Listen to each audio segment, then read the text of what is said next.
Baruch Hashem, we're on day number 3 of the daily study of Sefer HaMitzvos. We're still in the introductory matter of the Sefer HaMitzvos. We're going through the 14 rules that the Rambam uses in order to determine what exactly are the 613 biblical commandments. Yesterday, we did rules 1, 2, and 3. Today, we're going to do rules 4, 5, 6, 7, 8, 9. We're going to do 6 rules. Okay, let's go through them quickly. Rule number 4 is we don't include a general statement. For instance, there are certain statements in the Torah which really aren't specific mitzvahs. They're just a general call to observe all of the other mitzvahs. For instance, Va'ata im shemaya tishmo b'koili ushmartem es brisi. And now, if you obey me and keep my covenant, that is really not a specific mitzvah. That's a call to observe all of the other commandments of the Torah. Principle number 5 is that when there's a statement in the Torah which is a reason for another mitzvah, that's not a separate mitzvah.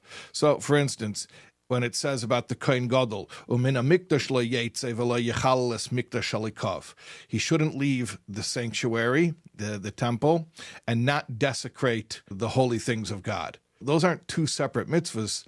One is the reason for the other. Don't leave the sanctuary in order not to desecrate the holy things of God.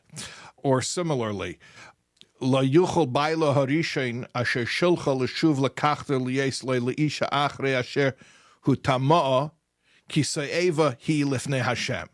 Her first husband, talking about a woman who was divorced, who had sent her away, may not take her again to be his wife since she was defiled, for that is an abomination before the Lord.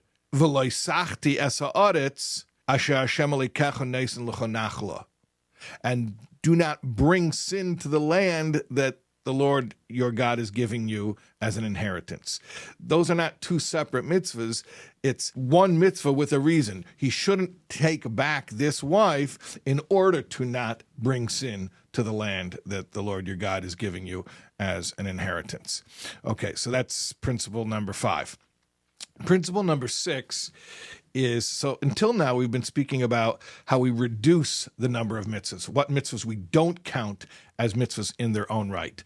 This one is the opposite. This is where we actually get another mitzvah where we increase the count, and that is that if we have something in Torah which is formulated both as a positive as well as a negative statement, each one will count separately. So for instance, you have a mitzvah to not do labor on Shabbos, but you also have a separate mitzvah to rest on Shabbos. So those are separate commandments, a negative and a positive. Or, for instance, we have a commandment to afflict ourselves on Yom Kippur, which is a positive commandment, to afflict ourselves. But then you have the prohibition, don't eat. So they're separate mitzvahs. Each one counts on its own. That's the 6th principle. Okay, the 7th rule that the Rambam uses is that if you have different details within one mitzvah, it only counts once. So, for instance, the korban chatas, a sin offering. If somebody has the means to buy an animal, a sheep or a goat, then that's what he should do. But if he can't afford that, he can bring 2 birds. But if he can't afford even that, he should bring a flour offering, a mincha.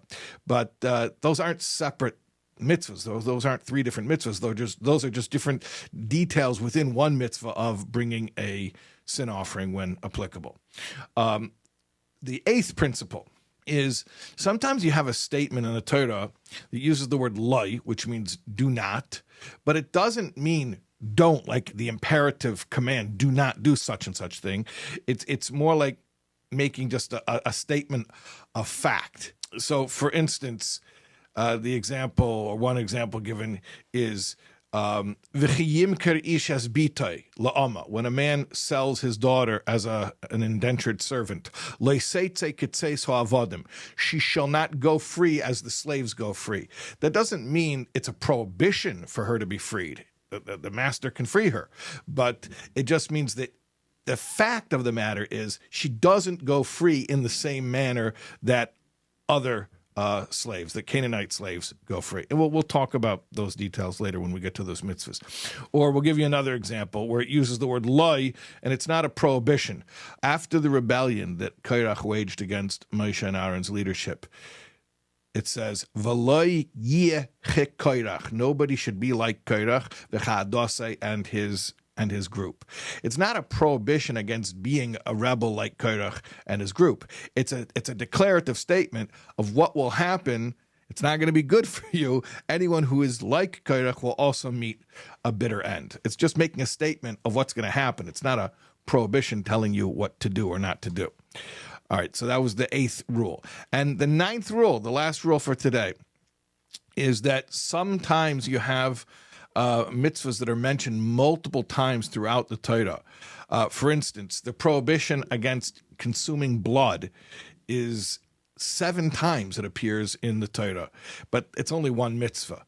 Or the mitzvah of Shabbos observance appears 12 times, but again, it's only one mitzvah. It doesn't count as a new mitzvah each and every time that it appears.